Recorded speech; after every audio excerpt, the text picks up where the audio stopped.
Hi everybody, welcome to this week's meditation and contemplation. So I'm hoping you're enjoying just sort of a more intimate conversation starter than a guided meditation. It's just something I wanted to throw into the mix of things. And I wanted to share with you a book that I have turned to over and over as a resource as I want to keep exploring and keep growing. So the book that I'm going to reference today is called Living the Sutras. It's a tiny little book. It's a gem of a book.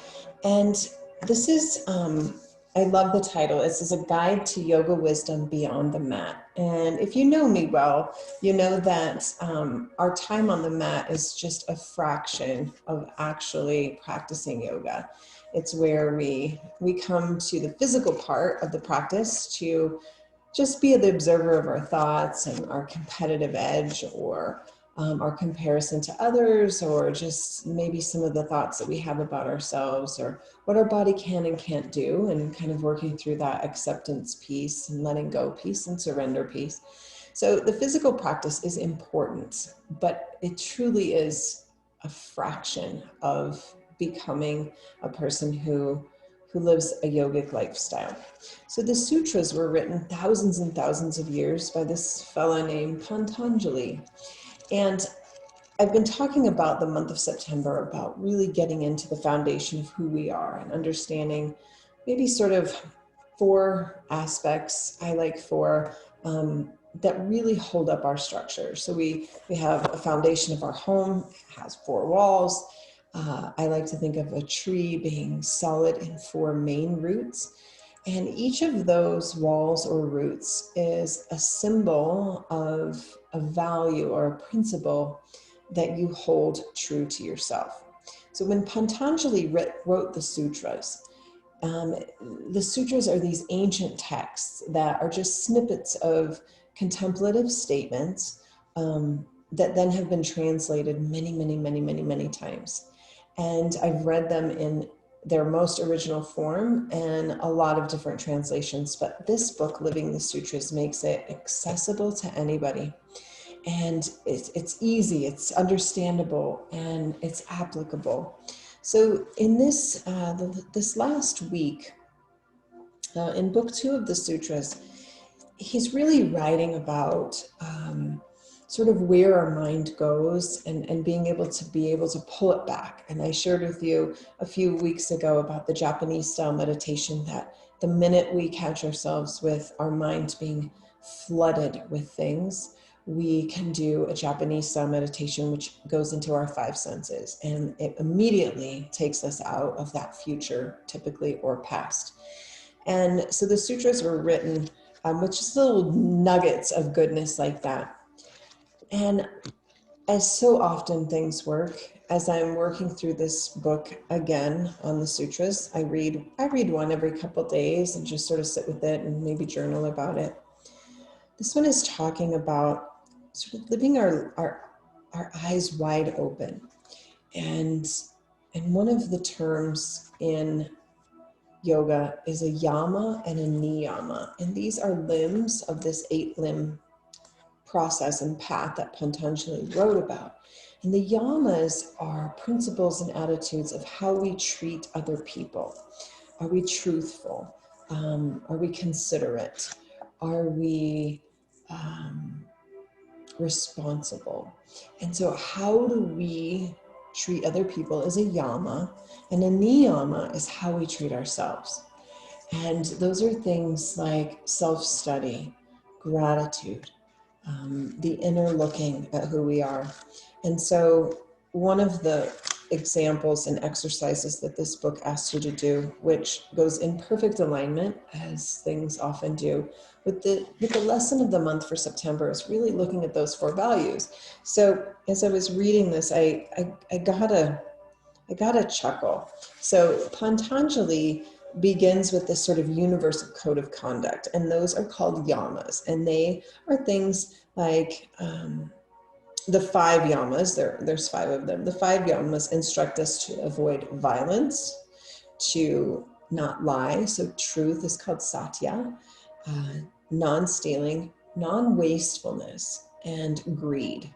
And then he goes into the niyamas, which advises how to treat ourselves, how we keep our surroundings. It's called saucha, which is order and cleanliness. How do we treat our body? Do we honor our body? Do we keep it clean from toxins and toxic thoughts? Our mind, those toxic thoughts, clean and clutter-free. Are we able to practice contentment? Can we have faith and discipline and self-study? And when we do these things, we're ready to move forward into the next sort of journey into yoga. So when you practice yoga in the beginning, a lot of times it's like, oh, you got to get to the master the yamas and the niyamas. And I think it all is interwoven, and there's not like a checkbox. But the assignment for this week that I've been working on and meeting with a couple clients on is that these ethical principles and these core values of the practice of yoga can be applied to us. They are universal. And so to list 10 principles that you try to live by, your moral code, what are 10 principles in which you live by? And so I sat with these, and I easily wrote down my first 4 because I've been thinking about the foundation of my spirit, and those are principles. And so it's easy for me to come up with my top 4, but it took me weeks to come up with 10. I have a list of 101. If you need some help understanding maybe what it is that's wanting to be spoken through you, just reach out to me and I can give you that list of principles that something might in that list be like, oh yeah, that's really important to me. So when we have this moral code, we know something about ourselves. Let's just say we have our list of 10. When we start to think and speak and act in ways that violate or are outside of that moral code, we feel it in our body. Well, we also feel in our body on the mat sensation that feels good and sensation that doesn't feel good. And when it doesn't feel good, it's an opportunity to ask ourselves, are we in alignment with that moral code? Are we in alignment with our principles? So if a principle to you is compassion, why would you push your body past a posture because the person next to you can do it and you can't? That's not being compassionate, that's violating your moral code. So we come to the physical part on the mat and we get to practice our truth. And that's what I love about this so much. So I would love to know what your principles are.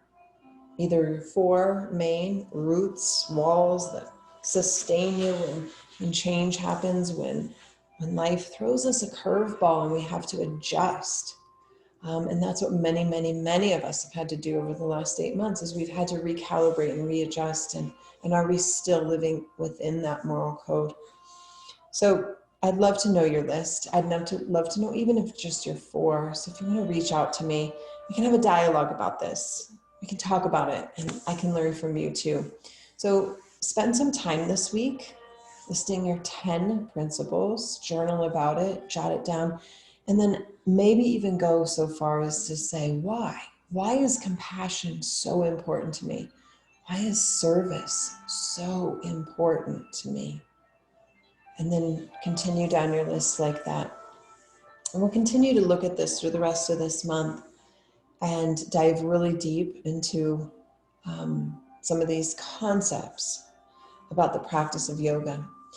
I'm hoping in the coming months to offer an in-depth course at some of these ideas that go beyond just a 10-minute meditation or discussion, but really have a time to come together through technology to talk about this and to go deep together into this. So I'm hoping to have that ready in the coming months, if not by the end of this year, early 2021.